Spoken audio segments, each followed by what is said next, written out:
JPSC में अंदर से धांधली हुई है। कई मेरे दोस्त सामने तो नाम नहीं बता सकते हैं, बट उन लोग 40-45 लाख रुपए दे करके मेंस की कॉपी उन लोग अलग से जाकर के लिखे हैं। जो मैंने नाम लिखा है झोल झाल पब्लिक सेटिंग कमीशन, ये परफेक्टली सुटेबल है इस कमीशन के लिए। ब्लैक लिस्टेड होने के बावजूद भी यहाँ पे कैसे उनको दिया गया कि आप हमारे यहाँ के जेपीएससी जैसे संस्थानों में आप एग्जाम लें। युवाओं को छेड़ने का कोशिश ना करें।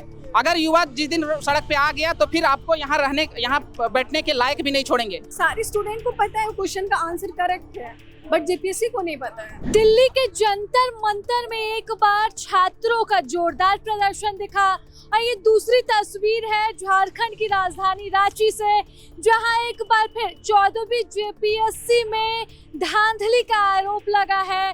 भाजयू वो प्रदर्शन कर रही है, जेपीएससी कार्यालय का घेराव करेगी, लेकिन पार्टी से हटकर छात्र जो है वो यहाँ जुटे हुए हैं और छात्र जो है वो इस मूवमेंट की एक आवाज बनकर आए हैं। पोस्टर्स है, क्या है पोस्टर में? जेपीएससी का है। पहले तो मेरा नाम अंजलि कुमारी है, मैं हजारीबाग जिला से हूँ। मैं बस इतना चाहती हूँ ना कि जेपीएससी अच्छे तरीके से हमेशा एग्जाम ले, बस ऐसा नहीं कि इस बार अच्छे से ले, हमेशा अच्छे से ले, क्योंकि हमेशा जेन्युइन कैंडिडेट सेलेक्ट करके आएंगे तो अच्छे से ही राज्य का भी विकास करेंगे। बस इतना ही चाहते हैं हम लोग कि जेपीएससी अच्छे तरीके से हमेशा एग्जाम। 14वीं जेपीएससी में अपीयर हुए थे आप? हाँ, मैं थर्ड मेरा अटैम्प्ट था, मेरा ये थर्ड अटैम्प्ट था। थर्ड एग्जाम था? यस। तीनों एग्जाम जो आपने दिए, क्या क्या आरोप लगे इस दौरान? इस बार हमेशा इसमें आरोप ही लगते हैं। ये पहली बार ऐसा नहीं है कि इसमें आरोप लगी है, ये पहली बार नहीं है कि इसमें आरोप लगी है, हमेशा इसमें आरोप लगी है। इस बार भी लगा है, हम लोग को लगा था इस बार की हो जाएगा। थर्ड अटैम्प्ट था मेरा भी अच्छा मार्क्स था, लेकिन जेपीएससी का क्या है ना, बार बार आंसर की रिलीज करती है और ऐसा है ना, सारे स्टूडेंट को पता है क्वेश्चन का आंसर करेक्ट है, बट जेपीएससी को नहीं पता है कि ये आंसर सही है। स्टूडेंट को पता है जेपीएससी? हाँ, स्टूडेंट को पता है सही में। हमारे वाइल्ड लाइफ सेंचुरी कितने हैं अभी? 11 है, लेकिन जेपीएससी को लगता है 12 है। अगर है तो आप ऑथेंटिक सोर्स दिखाइए, हम लोग भी मानेंगे, हम लोग भी वहीं से पढ़ते हैं ना, तो हम लोग भी वहीं मानेंगे। आप जो हमें दिखाओगे वही तो हम लोग भी पढ़ते हैं, सारे कोई साइट पर ही जाके पढ़ते हैं। आप दिखाओ उस चीज़ को, लेकिन जेपीएससी को बिल्कुल नहीं मतलब है सब चीज़ों से। मुझे लगता है ना मैक्सिमम स्टूडेंट का ये क्वेश्चन सही था। 2 क्वेश्चन ऐसे थे बिल्कुल सही थे, वो जेपीएससी ड्रॉप आउट कर ली। 4 क्वेश्चन और भी थे, उसके भी मतलब अगर आप ड्रॉप आउट कर रहे हो, ठीक है, तो आप उसका रीज़न भी बताओ। आप मतलब ऑथेंटिक सोर्स दिखाओ कि हाँ ये सही है, किस रीज़न से सही है। मैं उसके लिए नहीं बोल रही हूँ कि हाँ आप गलत मतलब आंसर की रिलीज कर दिए हो। और सच में मुझे भी लगता है, सारे कोई को लगता है कि हाँ आंसर ये गलत ही है। तो ऐसा जेपीएससी को जांच करना चाहिए और सिर्फ इस बार नहीं, हमेशा एग्जाम अच्छे से कंडक्ट करवाना चाहिए। हमेशा एग्जाम अच्छे से कंडक्ट करवाना चाहिए। और भी स्टूडेंट्स है अपीयरिंग, आपने 14वीं जेपीएससी की परीक्षा दी थी? जी हाँ, क्या निकला हल? मैंने बैकलॉग का भी, दोनों बैकलॉग का एग्जाम दिया, फिर रेगुलर का भी एग्जाम दिया। बहुत अच्छे मार्क्स आने के बावजूद भी हम लोग का सिलेक्शन से बाहर है। ये हमको समझ में नहीं आता है कि पीसीएस में इतना हाई कटअप कैसे पॉसिबल है। पीसीएस जैसे एग्जाम में इतना हाई कटअप कैसे पॉसिबल। इससे साफ से लगता है कि कहीं ना कहीं जो यहाँ की जो ये कमीशन है वो क्या चाहती है इतना हाई कटअप जारी करके, और कटअप जारी होने के पीछे का रीजन क्या है। सबसे पहले हमको धांधली, सबसे बड़ी बात है धांधली। यहाँ पे देखा जाए कि रिजल्ट जब जारी हो रहा है तो वहाँ पे यहाँ के सदस्यों का खुद में कोऑर्डिनेशन नहीं है, खुद में आपसी अनबन बना हुआ है। ब्लैक लिस्टेड कंपनी एजेंसी ने आपका एग्जाम दिया? जी हाँ मैम, जी हाँ, वो यूपी का एक एजेंसी थी जो वहाँ पे ब्लैक लिस्टेड है। वहाँ 2025 में ही हुआ। ब्लैक लिस्टेड होने के बावजूद भी यहाँ पे कैसे उनको दिया गया कि आप हमारे यहाँ के जेपीएससी जैसे संस्थानों में आप एग्जाम लें। ये सबसे पहले तो नहीं होना चाहिए। दूसरी बात कि यहाँ के जब सदस्य में खुद में अनबन है तो भाई स्वाभाविक अनबन क्यों है। मेरा 10 सीट है, आपका 10 सीट है, आपका 10 सीट है, किसी को सीट नहीं मिल रहा है। इसके कारण क्या हो रहा है कि सीट नहीं मिल रहा है कि मतलब वो नहीं बेच पा रहे हैं, उसको नहीं दिया जा रहा है कि, तो उसी हिसाब से क्या हुआ कि कुछ लोग साइन नहीं कर रहे हैं, उसके साइन नहीं करने के बावजूद में रिजल्ट जारी कर दे रहे हैं। इस सबसे तो साफ झलक रहा है कि ओल झोल हो रहा है। यहाँ पे सेटिंग वेटिंग चल रहा है, सेटिंग वगैरह चल रहा है। हाथ में जो है वो आपने ये ओएमआर शीट ली हुई है क्या? ये मेरा ओएमआर शीट है, ये बैकलॉग का ओएमआर शीट है, जिसमें मैंने 146 क्वेश्चन अभी इनके इतने रिवाइज आंसर की जारी करने के बाद का ये मेरा 146 क्वेश्चन सही है, जो कि अप टू मार्क्स है। मेरा सिलेक्शन पीटी तो क्लियर होना ही होना है, लेकिन इनके जो भी इन्होंने किया है बैक टू बैक ये रिवाइज आंसर की निकाल के, तो ये गलत है। सरासर स्टूडेंट लोगों के खिलाफ है ये आंसर की। और कल का जो मामला है, एल ख्यांगते जी ने इस्तीफा दिया हुआ है, तो इस्तीफा इनका क्यों दिया गया है, इस पे तो संज्ञान लेके जिन्होंने भी संज्ञान लिया है और इस्तीफा दिया है, तो ये सरासर इनके ऊपर, इन आयोग के ऊपर ये सवाल खड़ा कर चुकी है। ठीक है, तो इस्तीफा खुद में सबसे बड़ा सवाल है। सबसे बड़ा सवाल है कि एल ख्यांगते का इस्तीफा। तो बस ये एग्जाम को हमारा यही मांग है कि इसको ट्रांसपेरेंसी नाम की कोई चीज नहीं है। अकॉर्डिंग टू यू आपने जो 146 क्वेश्चन सही किए उस हिसाब से आपका पीटी में क्लियर होना चाहिए। हाँ, क्लियर होना चाहिए। कटअप का कोई जिक्र नहीं है, कटअप देती है। ठीक है, पिछले 7 to 10th में और 11 to 13th में कटअप दिया गया था। ये इस बार का क्या है कि कटअप नहीं दिया गया है, तो कटअप देनी चाहिए।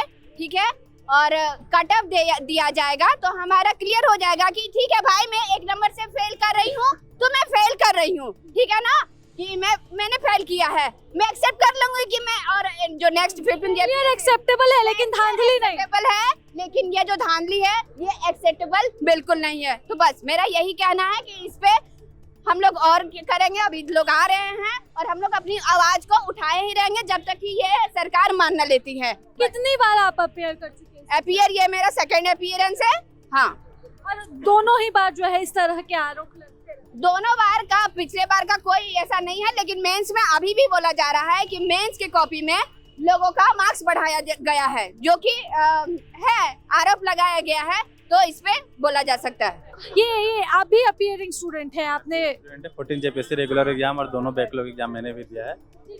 ये जो क्या मूवमेंट जो निकला एक तरह से जंतर मंतर में, कह सकते हैं कि उसके कारण जो छात्र है, बोला जाता है कि नेता जो है वो प्रोटेस्ट करते हैं, छात्र प्रोटेस्ट नहीं करते हैं। जंतर मंतर में छात्र प्रोटेस्ट कर रहे हैं, तो आप लोगों का भी आंदोलन देखने को मिलेगा। यहाँ पे जो आंदोलन हो रहा है, आप कहीं पे भी जाके देख ले, ये सारे अपीयरिंग स्टूडेंट हैं। एक भी छात्र जो नेता आपको नहीं मिलेंगे। ये सारे एग्जाम दिए हैं, रेगुलर दिए हैं, एग्जाम दिए, और सबको पता है कि जेपीएससी में अंदर से धांधली हुई है, अंदर से पैसे की इधर उधर मिली भगत हुई है। सिर्फ जेपीएससी की इसी एग्जाम नहीं, जेपीएससी के FRO एग्जाम में, SF एग्जाम है, उसमें भी कई मेरे दोस्त, सामने तो नाम नहीं बता सकते हैं, बट उन लोग 40-45 लाख रुपए दे करके मेंस की कॉपी उन लोग अलग से जाकर के लिखे हैं। जेपीएससी आपको पता है, ये एकदम एग्जैक्टली पता है। अगर वही है कि अगर जेपीएससी हमको मौका दे, हम नाम बता देंगे सब कुछ, लेकिन क्या जेपीएससी उसकी लेगी, गारंटी लेगी कि उसकी जो पहचान आइडेंटिटी है लोगों के सामने नहीं आना चाहिए। जेपीएससी में मेरे दोस्त है, मतलब तो वैसे तो नाम नहीं बताना चाहिए, वो लोग 45 लाख रुपए दे करके FRO की एग्जाम, वो तो पीटी में है, तो वो 2-4 क्वेश्चन लिखे। मेंस के लिए उनको एक होटल में बिठाया गया, 13 लड़के, कैमरे के सामने बोल रहा हूँ, कैमरे के सामने मैं बोल रहा हूँ। वो लड़कों को 13 घंटे के लिए सारे कॉपी दी गई है, वो सारे कॉपी मेंस का आंसर लिखे हैं, वहाँ पे बैठ के फिर सारा सबमिट किए हैं। अब उन लोग की FRO में रिजल्ट आ चुकी है। अगर मैं उन लोग को यहाँ सामने ला करके बैठा के पढ़वाऊंगा तो वो हार्डली है 100 एक या आधा क्वेश्चन बना सकते हैं। चलिए ये देखिए, ये झोल झाल वाला भी, ये झोल झाल पब्लिक कमीशन क्या है? बिल्कुल यही है मैम। जेपीएससी का फुल फॉर्म होता है झारखंड पब्लिक सर्विस कमीशन। ये संवैधानिक पोस्ट होता है, संवैधानिक बॉडी है। 315 आर्टिकल 315 जो है ये बनाता है कि ये इंडिपेंडेंट बॉडी है, पूरा क्लियर तरीके से जो भी नीट एंड फेयर तरीके से एग्जाम कराएगा। लेकिन जिस तरह से ये जेपीएससी का रवैया है, मुझे लगता है कि ये जो मैंने नाम लिखा है झोल झाल पब्लिक सेटिंग कमीशन, ये परफेक्टली सूटेबल है इस कमीशन के लिए। क्योंकि मैम जिस तरह से ये हमारे यहाँ के युवाओं का भविष्य के साथ खिलवाड़ खेलने की कोशिश कर रही है, अभी आप देख रहे होंगे कि क्या हाल हो रखा है जंतर मंतर दिल्ली में, और ये हाल यहाँ भी ना हो जाए, इसलिए मैं यहाँ के सरकार से, यहाँ जेपीएससी से मैं हाथ जोड़ के निवेदन करता हूँ कि सर, सवाल है कि छात्र पढ़ेंगे या लड़ेंगे? वही तो कर रहा हूँ मैम, वही तो है मेरे साथ। हम लोग डिप्रेशन में है मैम। कुछ दिन पहले ही मैम मैंने अपने पापा को एकदम प्राउडली बताया था कि मैम पापा मेरा 152 करेक्ट हुआ है, मेरा हो जाएगा, मेंस भी अच्छा खासा तैयारी कर लिया है, मतलब हो जाना चाहिए। जिस दिन रिजल्ट आया मैं शौक हो गया, पूरी तरीके से शौक हो गया। क्योंकि मैम देखिएगा, अब मेरा सारा है एविडेंस लेके आया हूँ, ताकि कोई बोले ना कि हम कोई पार्टी पॉलिटिक्स से यहाँ बिलोंग करते हैं। 152 करेक्ट करने के बावजूद भी ये लोग सही क्वेश्चन को गलत बता देते हैं, गलत क्वेश्चन को सही बताते हैं, और जो सही क्वेश्चन रहता है इसको आउट कर देते हैं, जिसके वजह से शायद मेरा आज नाम नहीं आ पाया। और आप ही देख सकते हैं मैम कौन सा एग्जाम है। सेटिंग की बात कर रहे भैया, बोल रहे हैं कि 45 लाख 40 लाख में पेपर जो है वो बिके हैं। ऑब्वियसली बिका ही होगा, बिका होगा। जैसे TDPL जो कंपनी है, ऑलरेडी ये ब्लैक लिस्टेड कंपनी है। इतना ब्लैक लिस्टेड है कि इनका जो मैनेजर है ये जेपीएससी का एफआरओ क्लियर करेगा, ये जेपीएससी का एसीएफ क्लियर करेगा, ये जेएसएससी का सीजीएल क्लियर कर लेगा। अरे हिम्मत है तो आके सामने आके बैठ के देखो, 1-to-1 एग्जाम दे के देखो। जिस दिन तुम क्रॉस कर जाओगे तब जानेंगे कि हाँ तुमने पढ़ाई करी थी। करके देखो हम लोग जैसे स्टूडेंट से। अच्छा, तो अब ये आंदोलन किस ओर जाएगा? आंदोलन तो उग्र होगा मैम। ये जेपीएससी को सबक सिखाना पड़ेगा। ये जिस दिन से 2001 से हमारा झारखंड जब 2000 से बना तब से लेकर 5 से 6 एग्जाम भी नहीं करवाया। लिख देता 14वीं जेपीएससी, 15वीं जेपीएससी, 4 एग्जाम सही से नहीं करा पाया है। 4 एग्जाम को बोलता है 14वीं जेपीएससी, 15वीं जेपीएससी। थू है कॉन्स्टिट्यूशनल बॉडी पे। चलिए, तो जंतर मंतर का जो तस्वीर थी वो झारखंड में एक बार ये आपको बनती हुई दिख रही है। जेपीएससी झोल झाल कमीशन।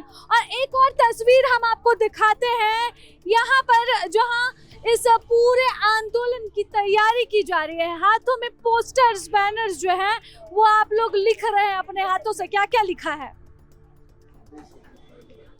मेहनत का सम्मान करो, अभ्यर्थियों को न्याय दो। बिल्कुल बिल्कुल। इसमें ये जेपीएससी के द्वारा जितने भी परीक्षाएं विगत ये एजेंसी के माध्यम से करवाए गए हैं, कहीं ना कहीं उसमें भारी अनियमितता देखी गई है।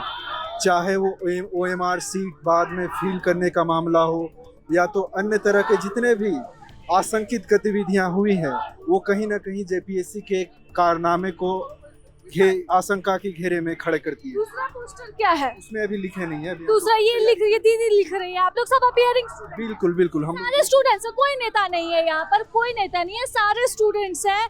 और ये स्टूडेंट्स का मूवमेंट है। जेपीएससी सुधर जाओ, नहीं तो जनता जवाब मांगेगी। हम लोग चाहते हैं कि जेपीएससी फेयर एग्जाम ले, ट्रांसपेरेंसी रहे, ताकि हम लोग का एग्जाम जो इतना मेहनत जो है वो बच्चों का दिखे, ना कि पैसे दे करके जो बच्चे पास कर रहे हैं उनका मेहनत दिखे। हम लोग बस ट्रांसपेरेंसी चाहते हैं, फेयर एग्जाम चाहते हैं कि पीटी के एग्जाम में जो धांधली हुई है वो पीटी का एग्जाम खत्म किया जाए और फिर से हमारे फेयर एग्जाम लिया जाए। चलिए, फेयर एग्जाम लिया जाए। और ये मूवमेंट, एक तस्वीर, एक यहाँ पर जेपीएससी कार्यालय के बाहर जरूर देखने को मिल रही है। ये मूवमेंट कितना लंबा जाएगा, कितना बड़ा जाएगा, फिलहाल तो नहीं कहा जा सकता। लेकिन छात्रों के सामने सवाल ये है कि वो पढ़ेंगे या लड़ेंगे। इस सवाल के साथ मैं राजलक्ष्मी, प्रभात खबर से सहयोगी कपिल के साथ। प्रभातखबर.com, विश्वास वही, रफ्तार नहीं।